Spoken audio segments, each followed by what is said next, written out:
नमस्कार, कैसे हैं आप? आशा है आप स्वस्थ हैं तथा अपना ख्याल अच्छे से रख रहे हैं। जरा बताइए तो, यदि मैं आपसे पूछूं कि पृथ्वी का आकार कैसा है, क्या यह गोलाकार है, तो आप क्या कहेंगे? हम पिछले अध्याय में जान चुके हैं कि पृथ्वी गोलाकार नहीं है। यह उत्तर तथा दक्षिण ध्रुव से थोड़ी चपटी तथा मध्य से उभरी हुई है। अब यदि हमने पृथ्वी पर पाए जाने वाले विभिन्न स्थानों या क्षेत्रों का अध्ययन करना है तो कैसे करेंगे? तो पृथ्वी पर पाए जाने वाले विभिन्न स्थानों या क्षेत्रों का अध्ययन हम ग्लोब की सहायता से कर सकते हैं। तो आज हम आपकी भूगोल की पाठ्यपुस्तक का अध्याय 2 करेंगे, जिसका नाम है ग्लोब, अक्षांश एवं देशांतर। इस अध्याय में हम देखेंगे कि ग्लोब क्या है तथा ग्लोब पर पड़ी समानांतर और क्षैतिज रेखाओं का हमारे लिए क्या महत्व है। चलिए देखते हैं ग्लोब क्या है। ग्लोब पृथ्वी का लघु रूप में एक वास्तविक प्रतिरूप है।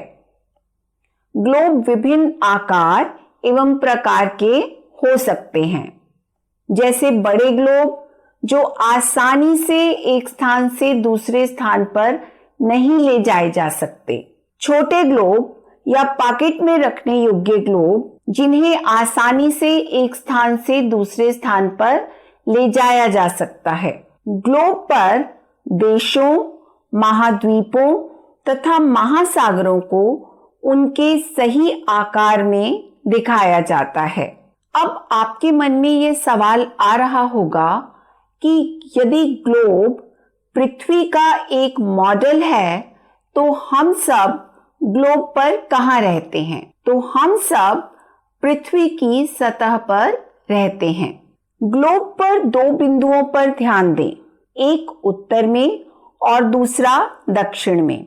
आप देखेंगे कि ग्लोब के अंदर से होती हुई एक सुई लगी है, जिसे इसकी धुरी या अक्षरेखा कहा जाता है। इसके सहारे ग्लोब झुकी हुई अवस्था में होता है। अक्षरेखा के अंतिम बिंदु उत्तरी ध्रुव और दक्षिणी ध्रुव हैं, लेकिन वास्तव में पृथ्वी में ऐसी कोई सुई नहीं है। पृथ्वी अपनी धुरी पर घूमती है, जो एक काल्पनिक रेखा है। ग्लोब भी एक जगह स्थिर नहीं है।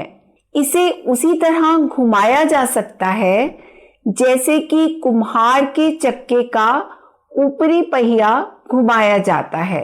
इस प्रकार ग्लोब को दोनों दिशाओं पूर्व और पश्चिम में घुमाया जा सकता है, लेकिन पृथ्वी केवल पश्चिम से पूर्व की ओर घूमती है।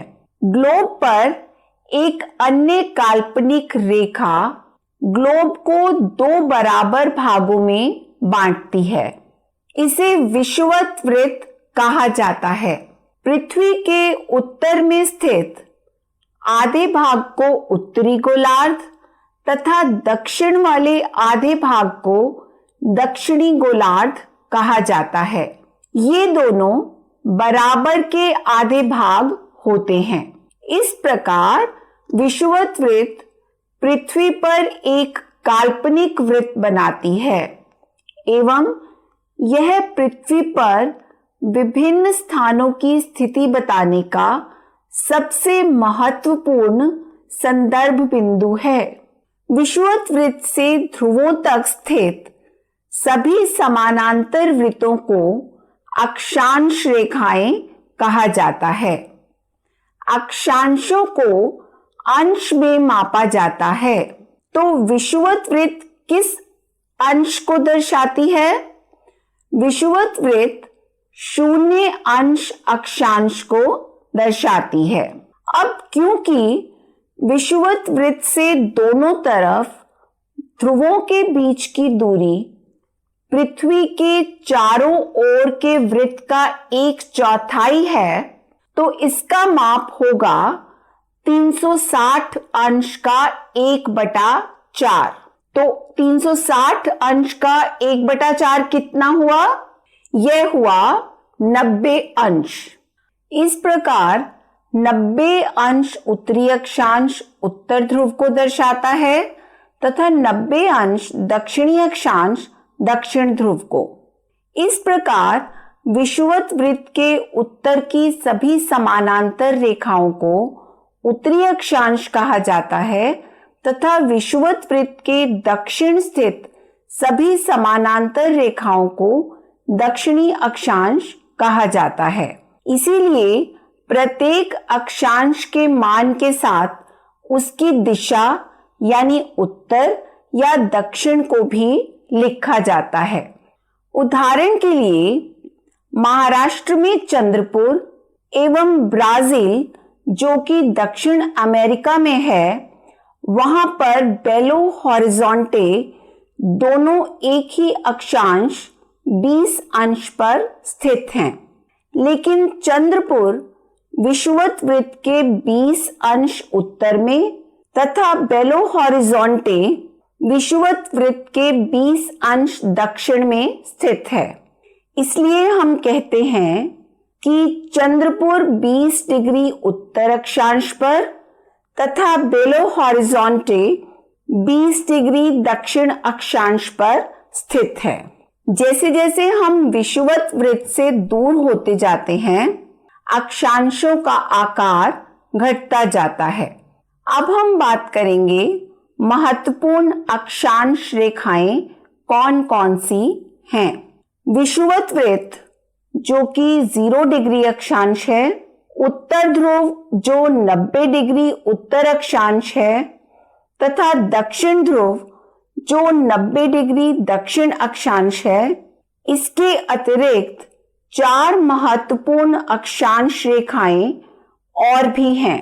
ये हैं उत्तरी गोलार्ध में कर्क रेखा जो 23.5 डिग्री उत्तर में स्थित है, दक्षिणी गोलार्ध में मकर रेखा जो 23.5 डिग्री दक्षिण में स्थित है, विषुवत वृत्त के 66.5 डिग्री उत्तर में उत्तर ध्रुव वृत्त, विषुवत रेखा के 66.5 डिग्री दक्षिण में दक्षिण ध्रुव वृत्त। पृथ्वी के ताप कटिबंध। सूर्य के प्रकाश की मात्रा के आधार पर पृथ्वी को ताप कटिबंध या हीट जोन्स में विभाजित किया जाता है। पृथ्वी पर पाए जाने वाले ताप कटिबंध हैं उष्ण कटिबंध, शीतोष्ण कटिबंध, शीत कटिबंध। सबसे पहले उष्ण कटिबंध।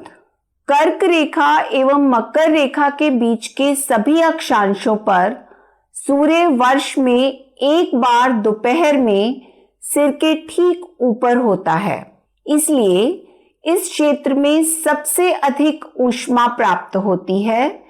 इसीलिए इसे उष्ण कटिबंध कहा जाता है। शीतोष्ण कटिबंध।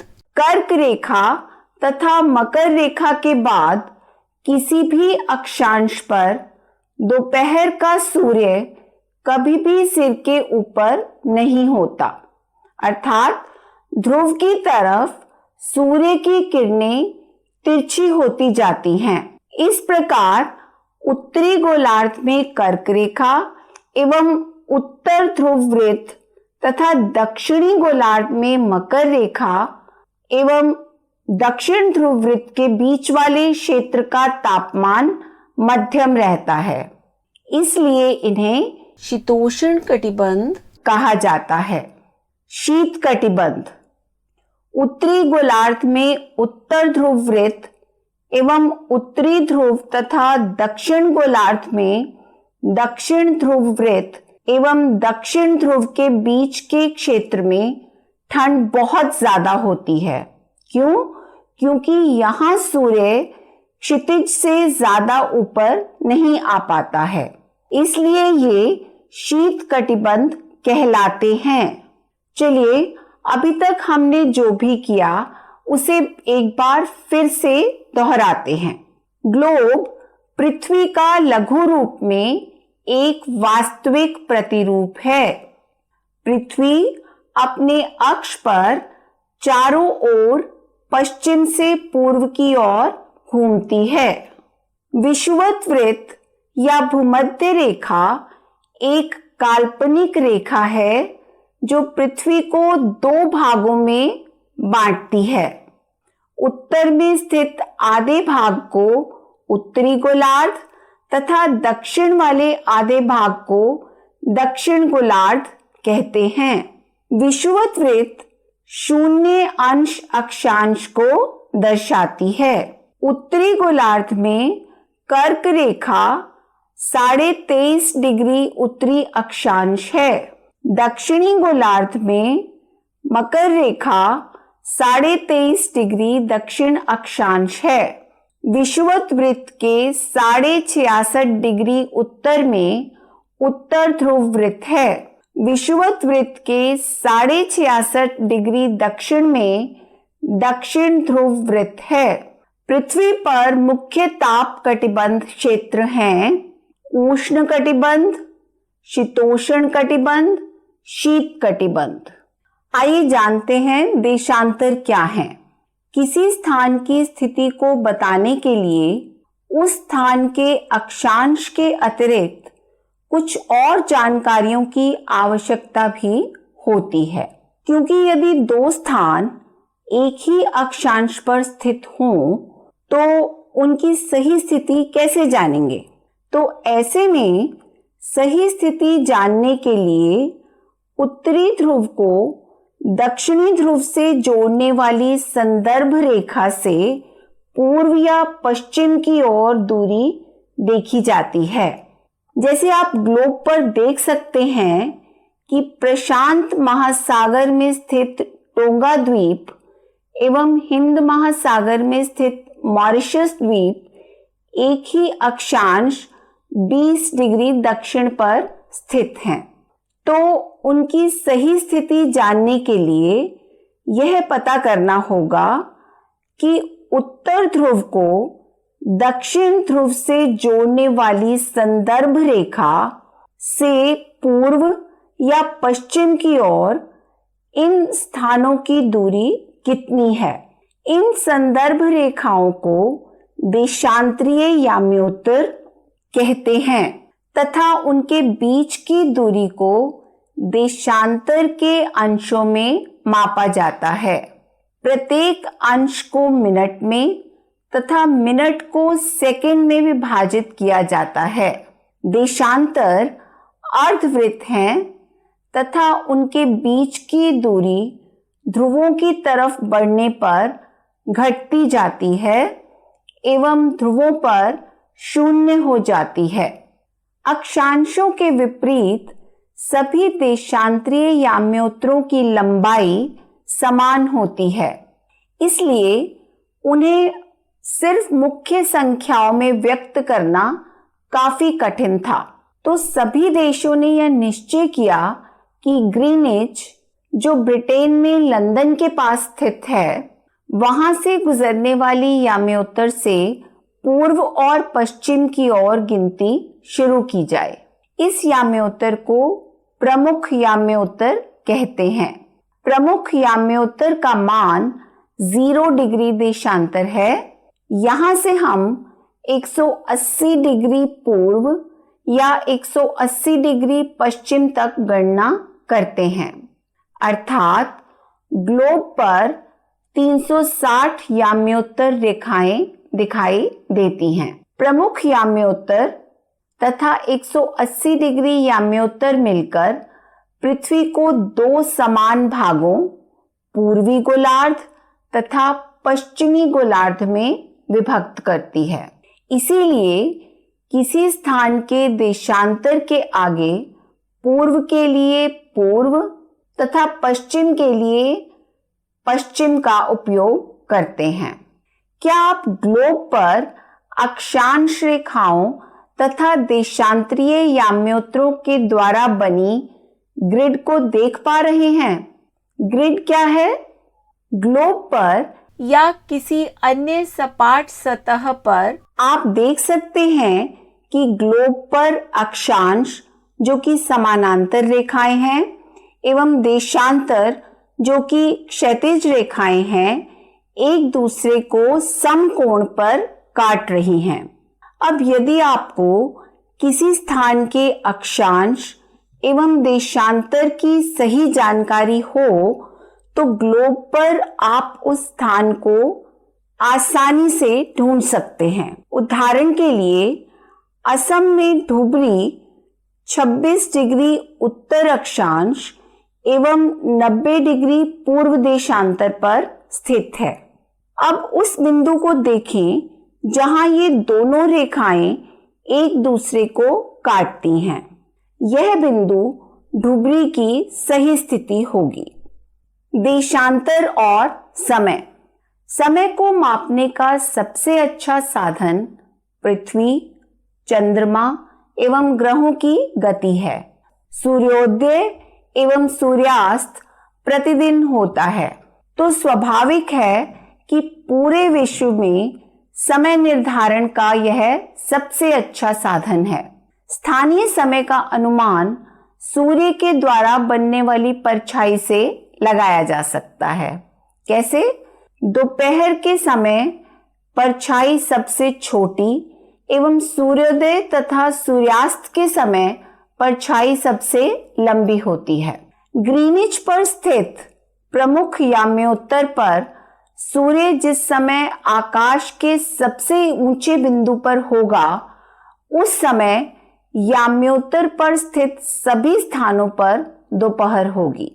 क्योंकि पृथ्वी पश्चिम से पूर्व की ओर चक्कर लगाती है, अतः वे स्थान जो ग्रीनिच के पूर्व में हैं, उनका समय ग्रीनिच समय से आगे होगा तथा जो पश्चिम में हैं, उनका समय पीछे होगा।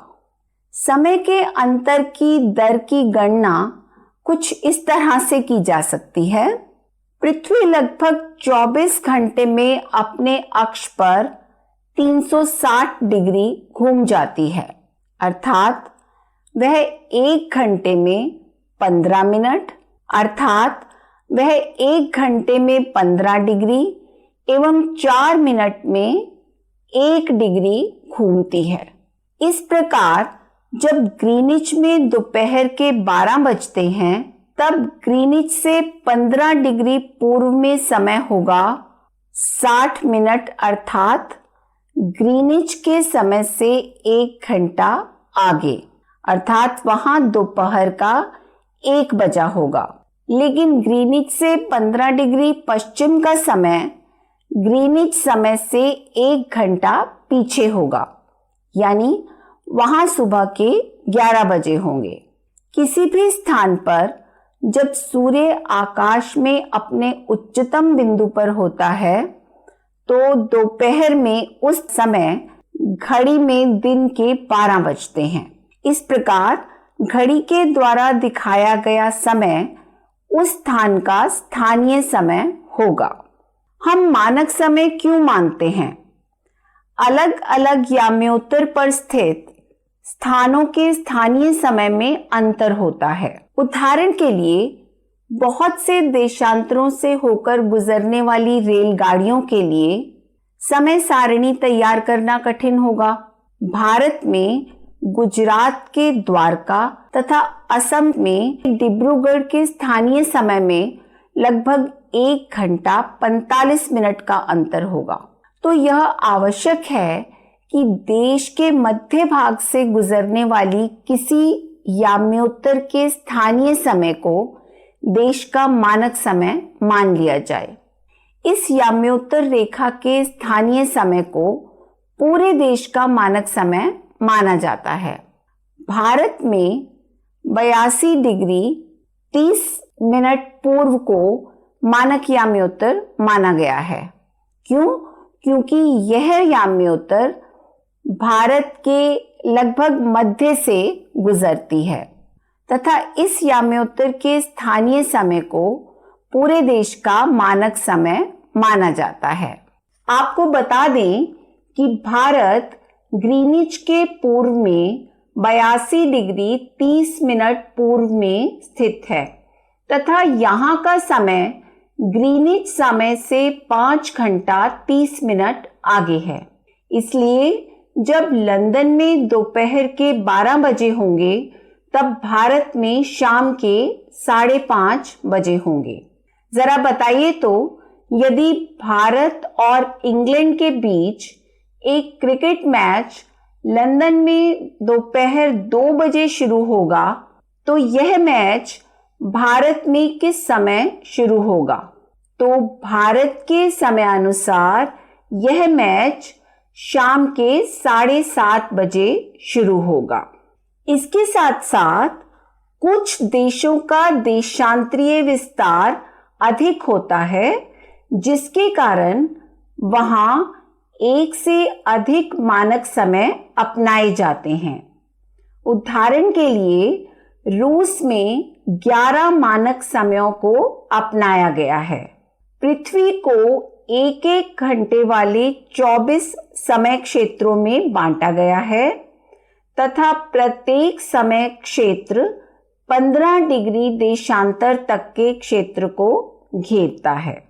तो आज हमने किया ग्लोब क्या है, अक्षांश एवं देशांतर रेखाएं क्या हैं, विश्व के प्रमुख ताप कटिबंध कौन कौन से हैं, देशांतर रेखाओं से समय का पता कैसे लगाते हैं, मानक समय क्या होता है।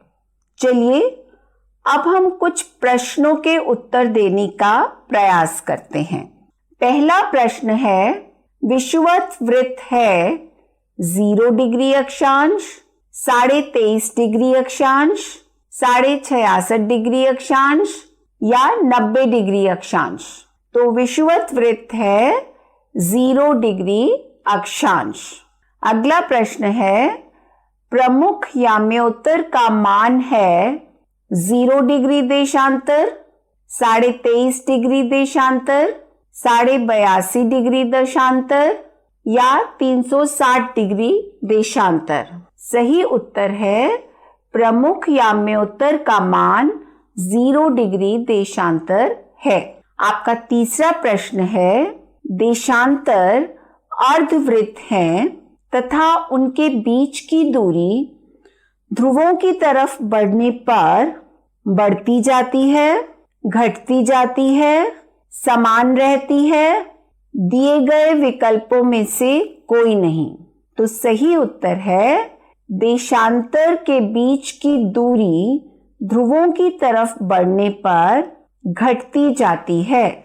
चौथा प्रश्न है, यदि ग्रीनिच रेखा पर घड़ियों में शाम के 4 बज रहे हैं तो भारत की घड़ियों में समय होगा रात्रि के 9:30, रात्रि के 8:30, दोपहर के 12:30 या सुबह के 9:30?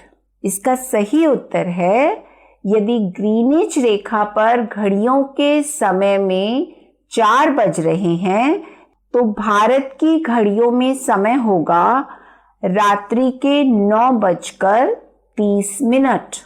अगला प्रश्न है, अक्षांश रेखाओं की कुल संख्या है 180, 120, 90 या 360? तो अक्षांश रेखाओं की कुल संख्या है 180। अगला प्रश्न, उत्तरी ध्रुव से दक्षिणी ध्रुव को मिलाने वाली रेखाओं को देशांतर रेखाएं कहते हैं। इनकी कुल संख्या है 90, 160, 360, 120। तो इनकी कुल संख्या है 360। अगला प्रश्न है, भारत की मानक याम्योत्तर है 23 डिग्री 30 मिनट पूर्व, 180 डिग्री पूर्व, 66 डिग्री 30 मिनट पूर्व या 82 डिग्री 30 मिनट पूर्व? तो भारत की मानक याम्योत्तर है 82 डिग्री 30 मिनट पूर्व देशांतर। मैं आपके लिए कुछ और प्रश्न लाई हूं, लेकिन इनका उत्तर आपको खोजना है। तो पहला प्रश्न है, ग्लोब की सहायता से पता लगाएं कि 30 डिग्री उत्तर अक्षांश व 90 डिग्री पश्चिम देशांतर पर कौन सा स्थान है? दूसरा प्रश्न, ग्लोब को देखकर बताएं कि कर्क रेखा विश्व के किन देशों से गुजरती है? आशा है आप जान पाए कि अक्षांश और देशांतर रेखाओं का क्या महत्व है तथा इन काल्पनिक रेखाओं से किसी भी स्थान की स्थिति जानने में किस प्रकार मदद मिलती है। इसके साथ साथ मानक समय क्या है तथा किसी भी देश के लिए मानक याम्योत्तर क्यों आवश्यक है। आज के लिए बस इतना ही। स्वस्थ रहें, मस्त रहें। नमस्कार।